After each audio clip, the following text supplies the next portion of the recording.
नमस्कार दोस्तों, मैं राजिका अग्रवाल आपकी साइंस टीचर। हम पढ़ रहे थे रिप्रोडक्शन इन एनिमल यानी कि जीवों में जनन। लास्ट क्लास के अंदर हमने डिस्कस किया था फीमेल रिप्रोडक्टिव सिस्टम यानी कि मादा प्रजनन तंत्र के बारे में। तो उसके अंदर आपके कौन से ऑर्गन होते हैं?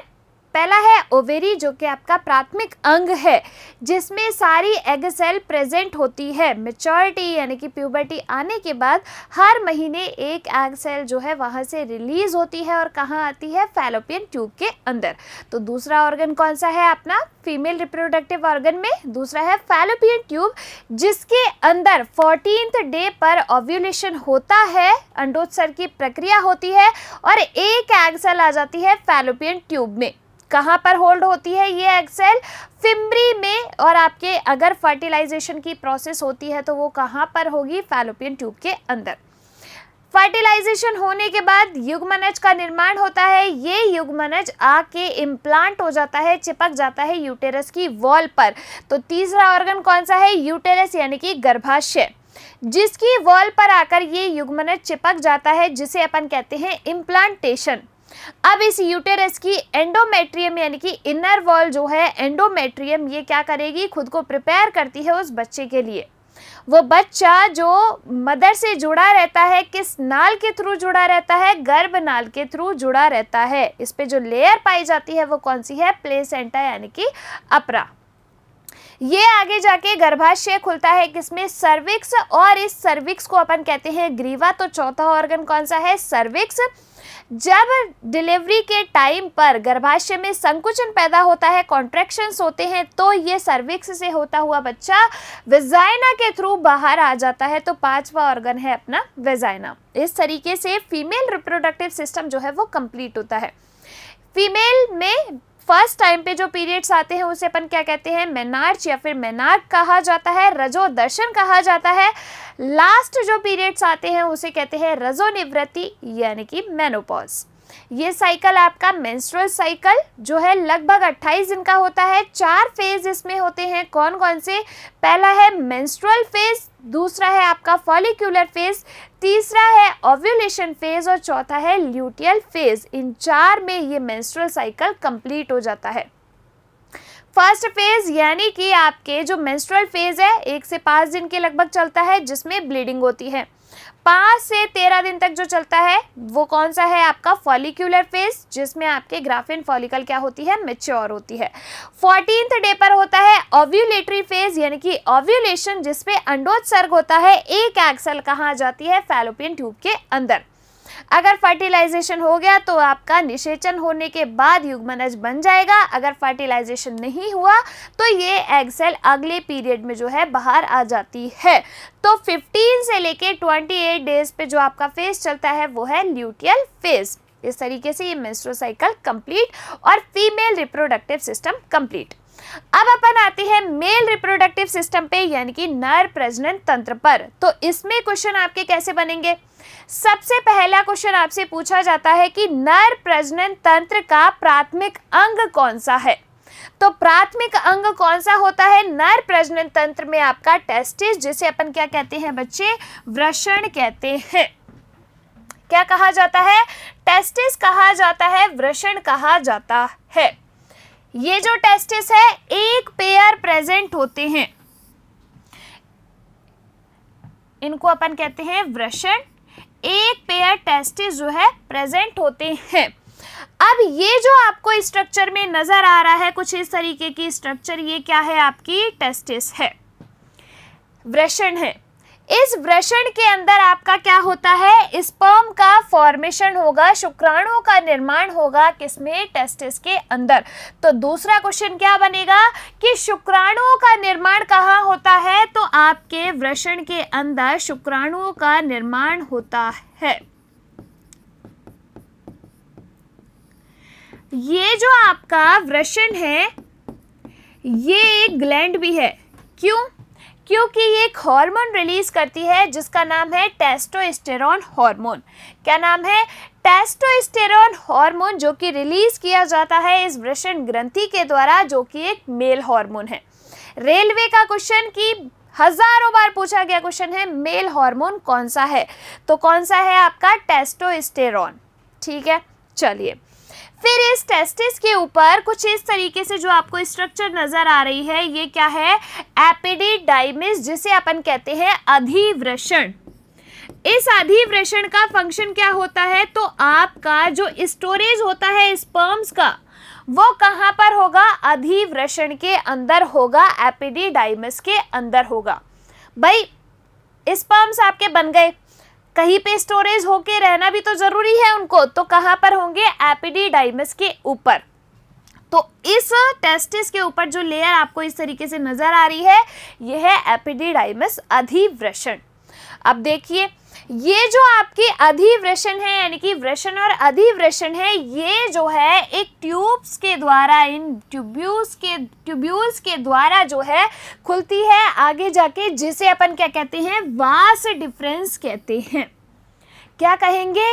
वास डिफरेंस कहेंगे। ये क्या करती है? इन स्पर्म्स को यहां से लेकर जाने का कार्य करती है इधर की तरफ। ठीक है, अब क्या हुआ? ये आपकी नलिकाओं के द्वारा स्पर्म वृषण अधिवृषण से होता हुआ कहाँ चले गया? आगे की साइड चले गया। ठीक है, अब यहाँ पर आपकी 3 तरीके की ग्लैंड प्रेजेंट है। कौन कौन सी है? सेमिनल वेसिकल, प्रोस्टेट ग्लैंड और काउपर ग्लैंड। ये जो आपकी 3 ग्रंथियां हैं, सेमिनल वेसिकल, प्रोस्टेट ग्लैंड और आपकी Cowper's gland. Seminal vesicle, prostate gland और काउपर्स ग्लैंड क्या करती है? आपके कुछ ना कुछ प्रकार का सिक्रीशन करती है, जो क्या होगा? इस स्पर्म में जाके मिल जाएगा। अब ये सारा सिक्रीशन स्पर्म में मिला, तो इन सब ने मिलके जो है क्या बना लिया? कलेक्टिव फॉर्म में उसे कहा जाता है वीर्य, यानी कि सीमेन।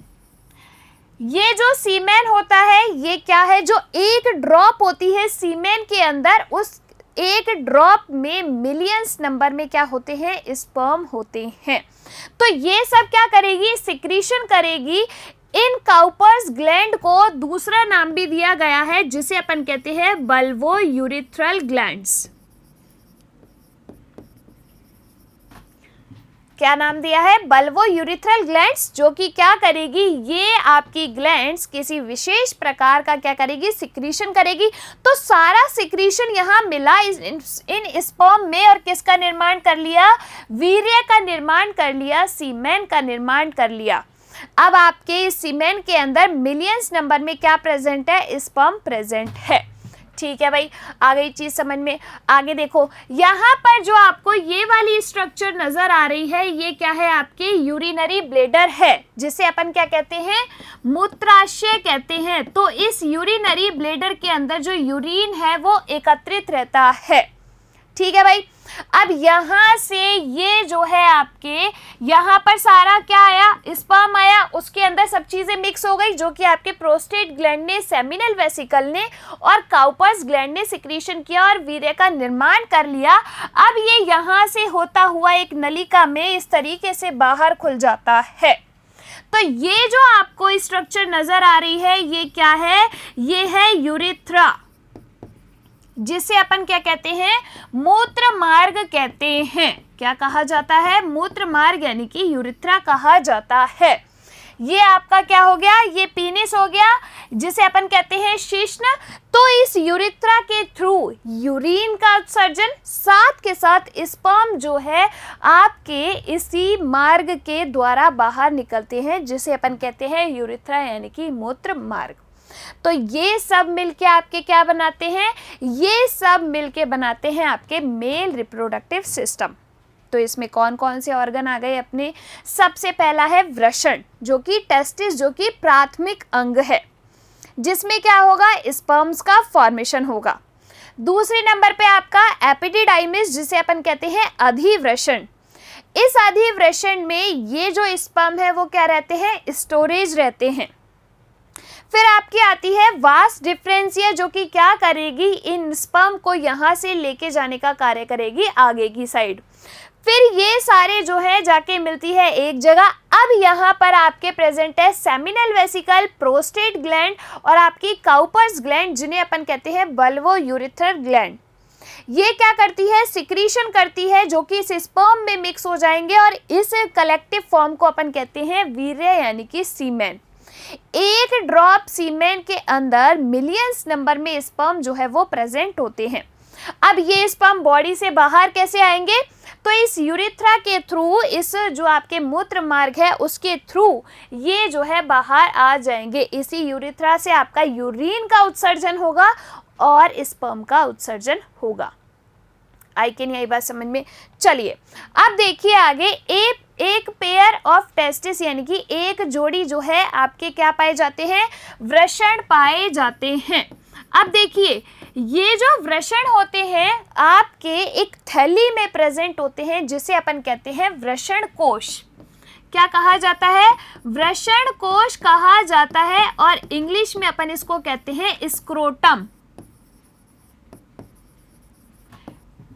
देखिए आपके जो टेस्टिस होते हैं वो बॉडी से बाहर प्रेजेंट होते हैं। ऐसा क्यों? क्योंकि आपकी बॉडी का टेम्परेचर होता है 37 डिग्री सेंटीग्रेड। बॉडी का टेम्परेचर है 37 डिग्री सेंटीग्रेड।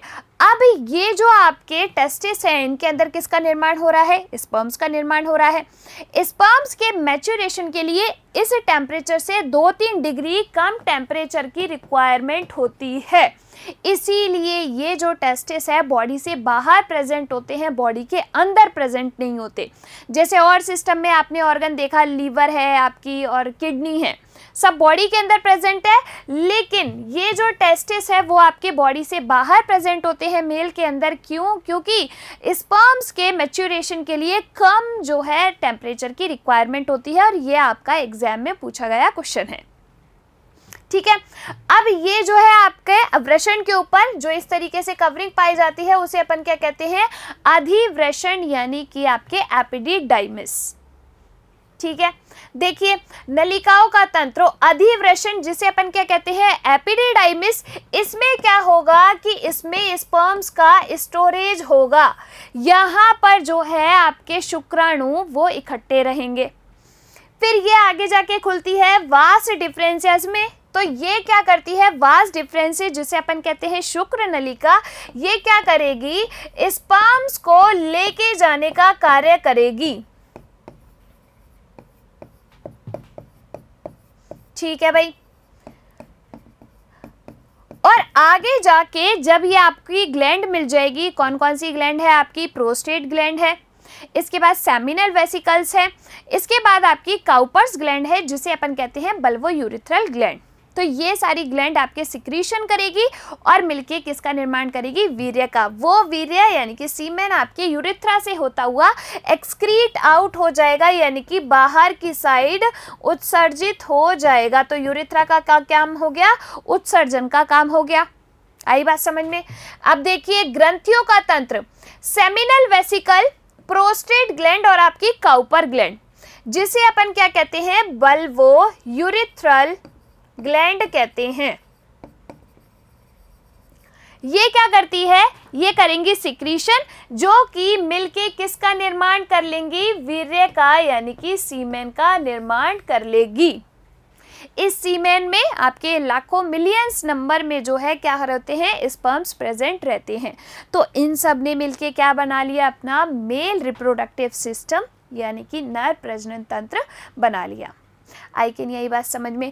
अब देखिए अगर मेल रिप्रोडक्टिव सिस्टम की जो स्टडी है उसको क्या कहते हैं? जैसे अपन कहते हैं ना कि जो है आपके लीवर की स्टडी को क्या कहा जाता है? हिपैटोलॉजी कहा जाता है। ब्लड की स्टडी को क्या कहा जाता है? हेमेटोलॉजी कहा जाता है। ऐसे ही मेल रिप्रोडक्टिव सिस्टम की स्टडी को क्या कहा जाता है? इसकी स्टडी को कहा जाता है एंड्रोलॉजी। क्या कहा जाता है? एंड्रोलॉजी कहा जाता है। ठीक है भाई, आ गई बात समझ में? अब चलिए आगे देखिए, इस डायग्राम के अंदर आपको ये जो स्ट्रक्चर नजर आ रही है ये क्या है आपकी? ये है टेस्टिस। क्या है? टेस्टिस जिसे अपन कहते हैं वृषण। ठीक है, अब इस टेस्टिस के अंदर एक प्रकार की जो सेल्स है वो प्रेजेंट होती हैं जिन्हें अपन कहते हैं लेडिंग सेल्स। कौन सी सेल्स? Leading cells. ये लीडिंग सेल्स क्या करती हैं? आपकी जो टेस्टोस्टेरोन हार्मोन है उसका स्त्रावण करेगी। तभी तो अपन कहते हैं कि टेस्टिस जो है वो अपनी क्या है? एक ग्लैंड है, क्योंकि इसके अंदर ये लीडिंग सेल्स प्रेजेंट है जो कि क्या करेगी? टेस्टोस्टेरोन हार्मोन का स्त्रावण करेगी, जो कि आपका क्या है? एक मेल हार्मोन है। एग्जाम में क्वेश्चन क्या बनेगा कि मेल हार्मोन कौन सा है? टेस्टोस्टेरोन, जो कि क्या करता है? स्पर्म्स का फॉर्मेशन करता है, साथ के साथ सेकेंडरी सेक्सुअल कैरेक्टर्स जैसे कि दाढ़ी मूंछ का आना, आवाज का भारी होना। जैसे प्यूबर्टी आती है तो लड़कों में ये सारे चेंजेस आते हैं, किस हार्मोन की वजह से? टेस्टोस्टेरोन हार्मोन की वजह से। फीमेल्स के अंदर ये एब्सेंट होता है। ठीक है, चलिए फिर जो है इसमें और दूसरी सेल भी पाई जाती है, किसके अंदर? टेस्टिस के अंदर। वो जो दूसरी सेल्स होती हैं जिन्हें अपन क्या कहते हैं? सर्टोली सेल्स कहते हैं, सर्टोली कोशिकाएं कहते हैं।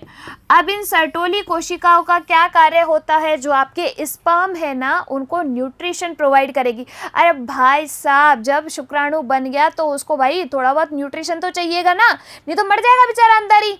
तो इस स्पर्म के लिए जो न्यूट्रिशन प्रोवाइड करेगी वो कौन करेगी? सर्टोली सेल्स करेंगी। कौन करेगी? सर्टोली सेल्स प्रोवाइड करती हैं इनको न्यूट्रिशंस। ठीक है, आ गई बात समझ में। अब एक चीज, ये जो आपके स्पर्म, ये जो आपके टेस्टिस हैं वो कहाँ पर प्रेजेंट होते हैं? स्क्रोटम में, स्क्रोटम की गुहा के अंदर। तो ये जो आपको नजर आ रही है वो क्या है? आपकी स्क्रोटम है। क्या है? स्क्रोटम, जिसमें आपके टेस्टिस प्रेजेंट होते हैं। और ये कहाँ प्रेजेंट होंगे? बॉडी के बाहर, क्योंकि बॉडी का टेम्परेचर बाहर के टेम्परेचर से 2-3 डिग्री ज़्यादा होता है, जो कि स्पर्म्स के मैच्योरेशंस के लिए ठीक नहीं है, इसीलिए बॉडी से बाहर जो है प्रेजेंट होते हैं। ठीक है, ये जो आपको नजर आई ये क्या हुई? ये है आपके एपिडिडाइमिस, अधिवृषण। इसने क्या कर लिया? स्टोरेज कर लिया, किसका? स्पर्म्स का। ठीक है, फिर ये आपकी शुक्र नलिकाएं, वास डिफरेंस। क्या है? Vas deferens.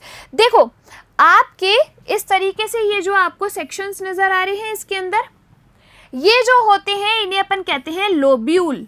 क्या कहा जाता है? लोब्यूल कहा जाता है। और इनके अंदर छोटी छोटी ट्यूब्यूल्स प्रेजेंट होती है जिन्हें अपन कहते हैं सेमिनिफेरस ट्यूब्यूल्स। क्या कहते हैं? सेमिनिफेरस ट्यूब्यूल्स कहते हैं। ठीक है, जो कि क्या करती है? आपके शुक्राणुओं का निर्माण करेगी।